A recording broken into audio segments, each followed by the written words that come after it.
ஆன்மீக சொந்தங்கள் அனைவருக்கும் வணக்கங்க. இன்றைக்கி நாம் நம்மளுடைய சேனலில் என்ன மாதிரியான சிறப்பான தகவல் எல்லாம் பார்க்க போகிறோன்னு பார்த்தீங்கன்னா, ராசி சக்கரத்தில் 3வது ராசியாக வரக்கூடிய மிதுன ராசி அன்பு நேயர்கள் அனைவருக்கும் மார்கழி மாதம் 10ஆம் தேதிக்கு பிறகு நிறைய விதமான சிறப்பான பலனெல்லாம் நீங்கள் உங்கள் வாழ்க்கையில் பார்க்க போகிறீங்க அப்படின்னு சொல்கிறாங்க. அந்த விஷயங்கள்லாம் என்ன, மேலும் நீங்கள் இந்த காலகட்டத்தில் என்ன மாதிரியான விஷயத்தில் ரொம்ப ரொம்ப கவனமாக இருக்கணும், என்னென்ன விஷயங்கள்லாம் செய்யணும் செய்யக்கூடாது, பரிகாரங்கள் மாதிரி என்ன விஷயங்கள்லாம் சொல்லியிருக்காங்க அப்படிங்கிறத பற்றியும், உங்களுடைய குணாதிசயங்கள் எப்படிப்பட்டவை அப்படிங்கிறத பற்றியும் தான் நான் இன்றைக்கி இந்த பதிவின் மூலியமாக உங்கள்கிட்ட முழுமையாக சொல்ல போகிறேன். இந்த பதிவில் சொல்லக்கூடிய எல்லா விஷயங்களும் கண்டிப்பாக மிதுன ராசிக்காரங்களுக்கு ரொம்பவே பயன் தரக்கூடிய விஷயமாக தான் இருக்க போகுது. ஸோ வீடியோவை ஸ்கிப் பண்ணாமல் தொடர்ச்சியாக பாருங்கள். அது மட்டும் இல்லாமல் நீங்கள் இப்போ தான் நம்மளுடைய முருகன் ஆஸ்ட்ரோ சேனலை பார்க்குற மாதிரி இருந்தால் மறக்காமல் சப்ஸ்கிரைப் பண்ணிவிட்டு கீழே இருக்கும் பெல் ஐக்கானையும் மறக்காமல் கிளிக் பண்ணுங்கள். அப்போ தான் நம்ம சேனலில் போடுற எல்லா வீடியோவுமே உங்களுக்கு நோட்டிஃபிகேஷனாக உடனுக்குடனே வந்து சேரும். மேலும் உங்களுக்கு சபரிமலையில் குடிகொண்டு இருக்கக்கூடிய அந்த ஐயப்பனை ரொம்ப பிடிக்கும் அப்படின்னா இந்த வீடியோ கூட லைக் பண்ணிவிட்டு உங்களுடைய ஆள் மனதில் நிறைவேறாத விஷயம்னு சொல்லிட்டு நிறையவே இருக்கும், அதில் ஏதோ ஒரு விஷயம் நடக்கணும்னு சொல்லி மனதார வேண்டிட்டு நம்மளுடைய கமெண்ட் பாக்ஸில் சுவாமியே சரணமையப்பா அப்படின்னு சொல்லி மறக்காமல் பதிவிடுங்க. இந்த சமயத்தில் நீங்கள் அவரை நினச்சி இப்படி ஒரு விஷயம் பண்ணும்போது கண்டிப்பாக அவர் உங்களுக்கு நல்ல ஒரு மேன்மையை கொடுப்பாரு. நம்பிக்கையோடு இந்த ஒரு விஷயத்த பண்ணி பாருங்கள். மேலும் இது போன்ற ஆன்மீகம் சார்ந்த வீடியோஸ் எல்லாம் பார்க்கணுன்னா மறக்காமல் நம்மளுடைய முருகன் ஆஸ்ட்ரோ சேனலை சப்ஸ்கிரைப் பண்ணிவிட்டு கீழே இருக்கும் பெல் ஐக்கானையும் மறக்காமல் கிளிக் பண்ணுங்கள். அப்போ தான் நம்ம சேனலில் போடுற எல்லா வீடியோவுமே நோட்டிஃபிகேஷனாக உங்கள்கிட்ட வரும். ஸோ இப்போ வாங்க நம்ம வீடியோக்குள்ளே போய் தெளிவாக பார்க்கலாம். ராசி சக்கரத்தில் 3வது ராசி தான் மிதுன ராசி. மிதுன ராசியோடைய குணங்கள் எப்படி இருக்குன்னு பார்த்தீங்கன்னா, லொடன்னு பேசுவாங்க. எங்களுக்கு பேச்சு திறமை ரொம்ப ஜாஸ்தியாக இருக்கும், புத்தி கூர்மை அதிகமாக இருக்கும். இவங்களை அவ்வளோ சீக்கிரம் ஏமாற்றவே முடியாது. யார் எப்படி அப்படிங்கிறத 5 நிமிஷத்துலேயே எடை போட்டுருவாங்க. இவங்க இந்த மாதிரி கேரக்டர், அவங்க அந்த மாதிரி கேரக்டர், இவங்கக்கிட்ட இப்படி தான் பேசணும் அப்படி தான் பேசணும்னு பிரித்து வச்சு பேசுவாங்க. அந்தளவுக்கு ரொம்ப புத்தி கூர்மையுடையவங்க. படிப்பில் ரொம்ப சிறந்தவங்களாக அவங்க இருப்பாங்க. அது மட்டும் இல்லாமல் எப்பொழுதுமே அவங்களுடைய மனதில் நினைக்கிற விஷயம் அவங்களுடைய முகத்திலேயே தெரிஞ்சிடும். அந்தளவுக்கு முக பாவனை அப்படிங்கிறது இவங்களுக்கு அடிப்படையாக அமைஞ்சிருக்கும். மற்றவங்களை டக்குன்னு எதாக இருந்தாலும் மனசில் பட்டதை பேசுவதாலேயே இவங்களை சுற்றி நட்பு வட்டாரம் ரொம்ப கம்மியாக இருக்கும். அது மட்டும் இல்லாமல் இவங்களுக்கு ஒரு விஷயம் நடக்கணும் அப்படின்னா மற்றவங்கள போய் ரொம்ப டார்ச்சர் பண்ணி இந்த விஷயத்தை, அந்த உதவியை டக்குன்னு வாயிலே ஓப்பனாக கேட்டு வாங்கிக்குவாங்க. அதே மாதிரி தான் மற்றவங்களும் இவங்கக்கிட்ட இப்படி இருக்கிறாங்களோ அதே மாதிரி இவங்களும் மற்றவங்கக்கிட்ட ரொம்ப ஓப்பனாக இருப்பாங்க. எதுவும் மறைமுகமாக எதுவுமே இவங்களுக்கு வச்சுக்க தெரியாது. மனசில் எது பட்டாலும் கேட்டுருவாங்க. வெளியே ஒன்று உள்ள ஒன்றெல்லாம் பேசவே தெரியாது. ரொம்ப அறிவாளிங்க, படிப்பில் ரொம்ப சிறந்தவங்க. பேச்சாற்றலால் தான் இவங்க படிப்பில் சிறந்தவங்களாக இருப்பாங்க. இவங்கக்கிட்ட பேச்சால் மட்டும் உங்களால் வெல்லவே முடியாது. தோல்விங்கிறது இவங்களுக்கு பிடிக்காது. நெகட்டிவாக பேசுகிறவங்கள சுத்தமாக பிடிக்காது. எதாக இருந்தாலும் பாசிட்டிவிட்டியாக இருக்கணும். பக்தியில் அதிகமாக அவங்களுக்கு நாட்டம் இருக்கும். அது மட்டும் இல்லாமல் மற்றவங்க கூட ஃப்ரெண்ட்ஷிப் வைக்கிறதுலேயும் ரொம்ப உண்மையாக இருப்பாங்க.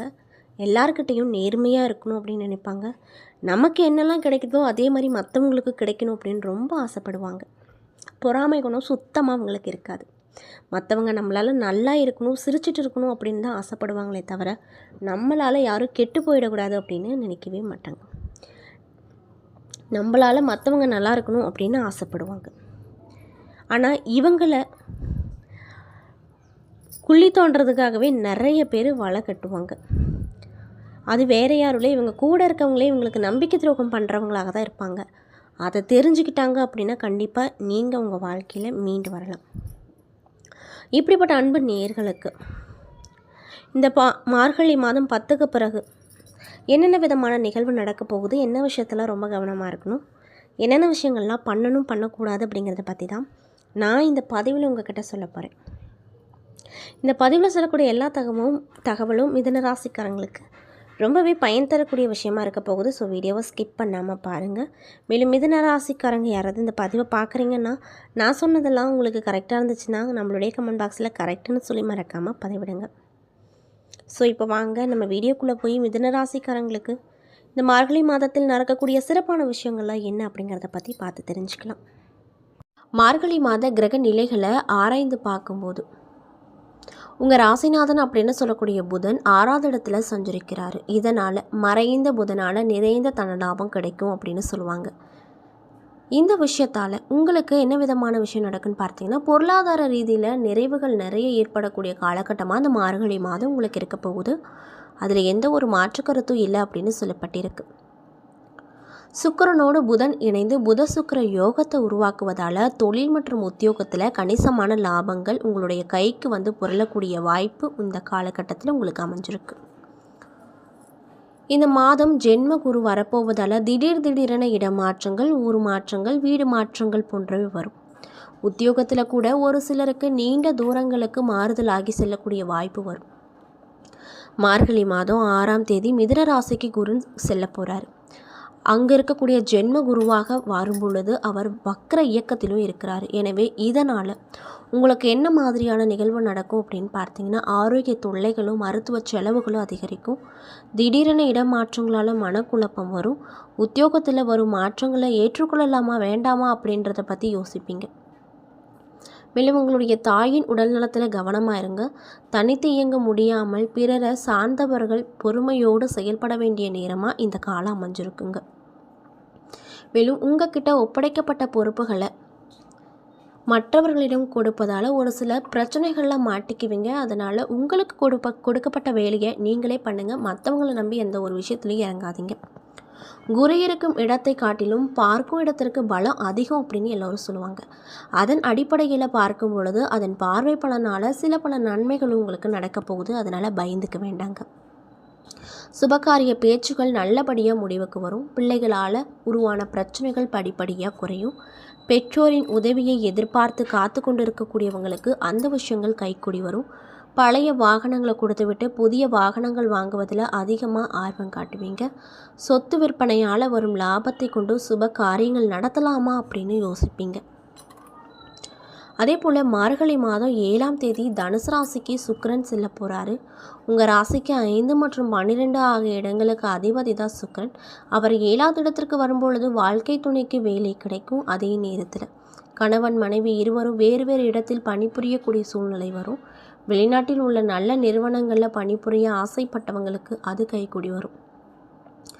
தனுசு ராசியானது குருவிற்கு வீடு அப்படிங்கிறதுனால அதில் சஞ்சரிக்கக்கூடிய பகை கிரகமான சுக்கிரன் பலவித வழிகளில் திடீரென மாற்றங்களை கொடுப்பாரு. மன வருத்தத்தையும் உங்களுக்கு கொடுப்பாரு. மேலும் மார்கழி மாதம் 30ஆம் தேதி மகர ராசிக்கு செல்லும் செவ்வாய் அங்கு உச்சம் பெறாரு. உங்கள் ராசிக்கு 6 மற்றும் 11 ஆகிய இடங்களுக்கு அதிபதியானவர் தான் செவ்வாய்.